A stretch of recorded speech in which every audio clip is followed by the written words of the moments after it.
So many of our children experience disability discrimination, but we're not aware of the facts in order to be able to pursue justice for them.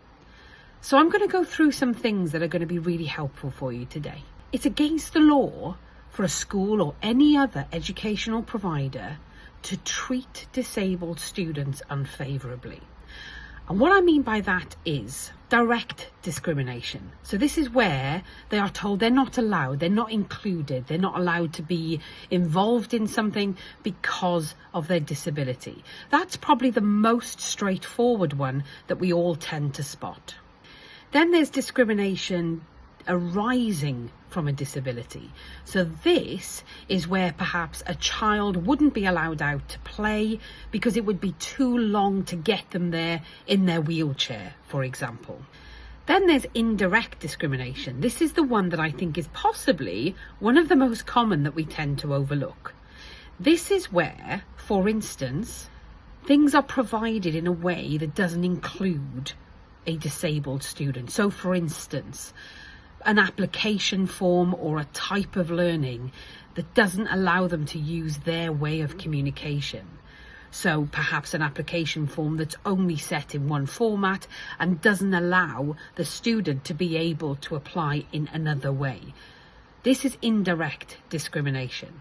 Then there's harassment. Now this could be where perhaps a teacher shouts at a child for not paying attention when actually their disability prevents them from being able to do that effectively. And then there's victimization. Basically that would be where somebody within the system, a professional, picks on a child or suspends a child or prevents the child from taking part in any particular learning because they've complained about something that potentially could be discrimination. So there's a whole series there, and there's lots of complex ways that they can be applied to a situation.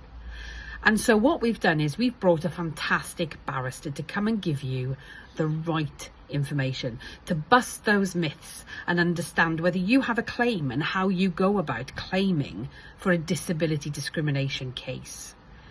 It can get very complicated, but it is meant to be parent friendly.